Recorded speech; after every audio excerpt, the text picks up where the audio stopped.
Itatinga recebeu uma importante reunião visando o desenvolvimento econômico regional. Este evento teve a presença do secretário de Desenvolvimento Econômico do Estado, Jorge Lima. Entre os temas abordados estão o novo plano que o governo do estado tem fomentado para o desenvolvimento regional dos municípios no interior paulista e principalmente na região do Polo Cuesta. Converso neste momento com o secretário estadual de Desenvolvimento Econômico, Jorge Lima. Secretário, que o governo do estado tem pensado nesse desenvolvimento, principalmente para as cidades do interior paulista? Não, na realidade, desde o início a gente falava na genialidade do governador que nós iríamos tratar São Paulo como um país, até porque se fosse um país, seríamos a 21ª economia e a terceira da América Latina. Veja só para nós mesmo e México. Esse é um ponto forte. Qual o objetivo? Vocação. A conclusão que a gente chegou é que você não vai conseguir desenvolver o interior de São Paulo sem utilizar a vocação, entendeu? Então você olha vocês aqui, vocês têm aí um PIB de 400 milhões, Tatinga, né? Uma população de 19 mil, um IDHM de 0,7, 0,6, que não é ruim, mas uma renda per capita mais baixa, porque você está muito galgado no agro, aí você derrubou a renda, então você fica aí numa renda per capita de 18 mil. Quando eu olho, eu faço, tem várias oportunidades. Uma delas é justamente aumentar a cadeia de valor na agricultura, isso aí para o agroindústria. A outra é você também utilizar algumas ferramentas de desenvolvimento, turismo. Turismo aqui eu exploraria muito, tanto da represa como o fato de você ser uma das 9 cidades que pertence à Serra da Cuesta, né, que a gente fala, né? Que eu exploraria, eu acho que tem uma outra versão. Então eu acho que tem 3 grandes oportunidades que tanto na agricultura, como na indústria, como no turismo, que eu apostaria. E é isso que eu vim conversar. Eu vou mostrar o que eu enxergo e ver o apetite dos empresários também para desenvolver. Porque a nossa política, a política do governador Tarcísio de Freitas, é reter as pessoas onde elas estão. A gente é a favor dessa parte municipalista, vamos chamar assim. Eu tenho que criar emprego onde as pessoas estão. E é aí que é o nosso foco, entendeu? Para criar emprego, você tem que criar vocação. Senão você fica parado no tempo, não tem jeito. E quem coloca dinheiro é empresário, tá? O setor público ele tem que cuidar de segurança, saúde, educação. O apetite de desenvolvimento econômico é empresarial. Ele precisa entender e ter apetite para fazer. Então, a minha expectativa aqui hoje é trocar ideias, aí volta o meu diretor. Eu tenho um diretor por causa de 50 cidades hoje no estado de São Paulo, diretor ou diretora, que visa estar disponível o tempo inteiro para desenvolver o plano. Uma parte é com a prefeitura e uma parte é com os empresários. Eu tenho diversas linhas de crédito. Eu tenho que convencê-los a adotar o trampolim, que é o nosso maior sistema hoje de empregabilidade. Eu preciso que a prefeitura faça adesão como os empresários. Eu preciso que eles coloquem a vaga lá. O trampolim, inclusive, foi lançado na semana passada. Do que consiste o trampolim? A gente pegou tudo que tem de qualificação, o próprio pátio nosso, respeitando o Cine. A gente fez um guarda-chuva. Qual é o nosso problema? Hoje você tem 5,9 desemprego no estado de São Paulo e não é verdade. Você tem mais de 980 mil vagas na construção civil, 340 na tecnologia, 40 mil no supermercado e nosso pátio roda com 30 mil todo dia. E eu sempre defendi, até tenho uma ideia muito forte da primeira-dama Cristiane Freitas, ela foi uma das mentoras do trampolim, que nós falávamos o seguinte: não adianta eu qualificar se eu não empregar. Tanto que o sucesso do projeto que está com ela, que é o Caminho da Capacitação, o projeto dela, é esse: você treina e emprega. O que acontece é que eu preciso ter um lugar que as pessoas vejam onde estão, um lugar que tem as vagas e eu ajudá-lo a direcionar. Ele pode entrar no site e ver aonde está a vaga, se ele tem a qualificação. Senão ele procura a qualificação. Ou se ele já tem a qualificação, ele candidata a vaga.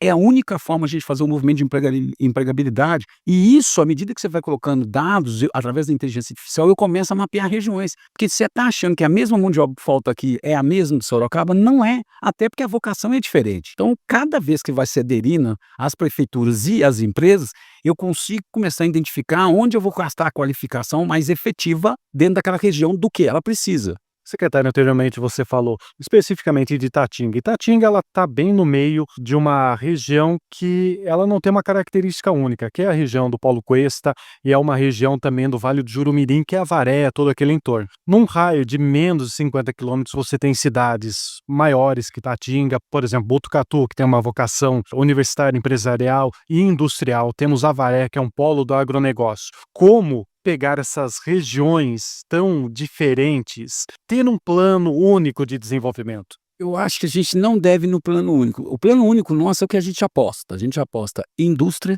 agro e turismo. Esses são os 3 pilares muito fortes de São Paulo. Acoplado a isso vem comércio e serviço. Mas o comércio e serviço só cresce se esses outros crescerem, porque você tem que gerar renda. O grande oportunidade é primeiro você sinergizar. Por exemplo, quando você fala da represa de Jumirim, tem várias cidades que dá para fazer. Eu posso fazer turismo de várias cidades e é até bom, entendeu? Você tem 9 cidades na Serra do Cuesta. Você tem que fazer as aptidões de cada um, o que cada um é melhor, o que o cara vai enxergar, né? O turista vai ver. Então eu acho que são complementares. E Eu aposto que está sendo um sucesso do nosso plano é o projeto 50 quilômetros. Por que uma empresa compra não compra tudo no raio de 50 quilômetros? Então a gente nós temos que aprender a utilizar a força das pequenas e médias cidades, vocês operam com mais ou menos 19 mil pessoas, para pegar pequena e média empresa. Porque as cidades vão ficando caras. Se você olhar o Botucatu hoje para pequena e média empresa, talvez seja muito mais barato ele estar lá, que numa distância de 36 minutos, 30 minutos. Eu sou um defensor árduo de pequena e média empresa industrial. O Brasil não incentiva isso, e é o que o governador me deu ordem de fazer, que ele acredita muito também. Porque se você olhar até o simples, só está no comércio e serviço. Tá? Eu prefiro ter 10 empresas de 100 empregados do que uma de 1.000. Se você olhar a verticalização de salários, na horizontalidade, você tem mais chance de ter salários diferenciados maiores que você ter uma verticalização. Então, eu acho que você tem que complementar o desenho com a pequena e média empresa. Essa iniciativa, ela visa acabar também com a famosa guerra tarifária, aquela guerra que era muito comum entre os municípios de privilégios para a instalação de indústrias, Não. de empresas. Isso não acaba não, acabou no Estado, que foi a grande trabalho do Kinoshita, nosso secretário da Fazenda, junto com o governador, eu também apoiei, que era justamente você quebrar, fazer a cobrança no destino, que a partir de 2028 começa a cobrança no destino. Como você faz uma cobrança no destino, você vai pagar o meu ICMS. Agora, a guerra fiscal nos municípios, ela não é ruim, porque você tem que ser agressivo mesmo, porque você pensa bem, o investidor ele vai onde tem mais vantagem. Se você não tiver um pouco de flexibilidade, o que eu estou tentando mostrar para todo mundo é a mesma coisa. Você vai vender distrito industrial? Não vai. Hoje você tem mais de 150 cidades de São Paulo das 645 que doa. Então, se você não doar, você fica para trás. O que é interessante é você não arrumar guerra quando você está no mesmo polo. Por exemplo, aqui é o maior produtor de mel do Brasil. Inclusive, estou super feliz que tem uma CPL nossa aqui, que é a Cadeia Produtiva Local de Apicultura. A gente está entre os 10 maiores do país. E o maior produtor está aqui, são mais de 250 agregados, então eu tenho que montar a cadeia. Eu não posso criar competição nos produtores, porque a guerra de preço, a guerra de vantagem não é inteligente, porque você tem várias cidades que compõem a apicultura. Essa hora tem que ser inteligente. É a mesma coisa do turismo, eu tenho que ser inteligente de usar a represa com as várias cidades que estão do lado. Nós acabamos de fazer um projeto ali em Barra Bonita, maravilhoso, Pio lá, vão ser 7 parques, ao invés de ter um parque de 500 milhões, o investidor topou fazer 7 de 70. Então eu vou privilegiar 7 cidades. Aí não é competição, porque isso é bom que você cria no turista vontade de ir nas 7 cidades.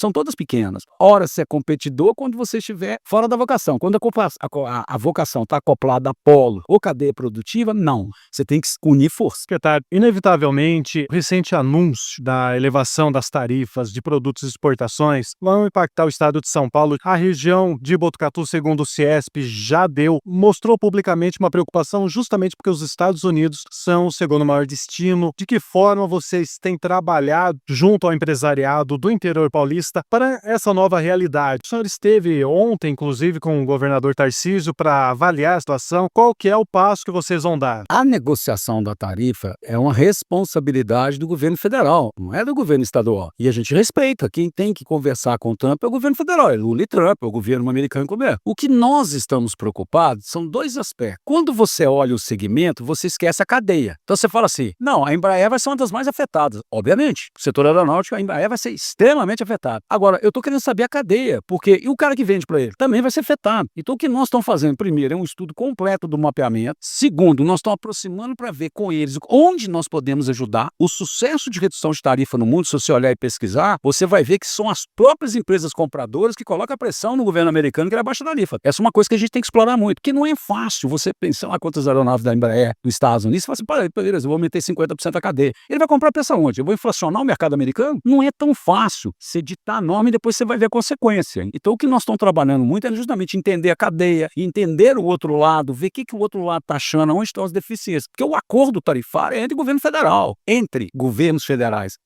Estados Unidos e Brasil. Agora, nós não podemos ficar sentados esperando ver o que a gente pode fazer. Então, a gente está conversando muito, eu estou visitando muito, entender. Mas a gente vai ter que ir com muita calma. Não adianta, o impacto já veio, a gente vai ter que ter calma. Realmente é um impacto grande. Nós somos 19,5% do que se exporta para os Estados Unidos, então não é o maior estado, mas em compensação das exportações, 33%, um terço é São Paulo. E os segmentos mais afetados, obviamente, vai ser aeronáutica, vai ser suco, vai ser laranja, suco de laranja, vai ser café, vai ser máquinas e equipamentos, outras cadeias que a gente fala, mas essas aí já pega bastante, quase 50% do impacto. Mas tem que ter calma, a tarifa foi dada. Agora é negociação pura, o que não pode é radicalizar, nem radicalizar internamente, nem externamente. Tem que ter cuidado para não politizar isso, é uma negociação comercial. e usar a força dos fornecedores de lá também, que eu estou te falando, eu conheço muito, já operei em empresa americana, já fui presidente de 10 empresas, 4 delas eram americanas. Tem coisas que não é fácil você substituir lá não. Você não tem fornecedor para amanhã. Rompi, amanhã eu vou comprar de quem? Você tem que mapear, você tem que ter qualidade. Tem peças no setor de máquina e equipamento que você demora 2 anos para cadastrar. Eu acho que agora é a hora de ter calma, entendeu a negociação ter que ser feita. E no caso de São Paulo, seguindo toda a preocupação do governador Tarcísio de Freitas, é conversar com o segmento, conversar com as empresas americanas, conversar com as associações, que isso também a gente não pode ficar sentado. E isso não interfere em nada na política do governo federal de discutir o macro, porque não afeta 27 estados. Agora, a única coisa que a gente não pode fazer é ficar sentado sem fazer nada. A gente tem que procurar alternativas, pensar. Agora, isso não tem nada a ver com menor, que eu estou deixando claro, com a menor interferência do governo federal. Eles são responsáveis, entre governos, de fazer esse trabalho. Nosso ponto é como ajudamos aquelas empresas. Pensa na Caterpillar que está em Piracicaba. Essa equipe, quase 90% deles é exportação. Estados Unidos, inclusive, é uma empresa americana. Então a gente tem que entender, tem que ver como que nós vamos ajudar. Agora é hora de uma negociação e cada um vai ajudando do jeito que pode, é unir forças e não dividir forças. Se for o secretário estadual de Desenvolvimento Econômico, Jorge Lima, que falou a respeito da reunião em Itatinga e também de outros aspectos sobre o fomento do desenvolvimento na região de Botucatu.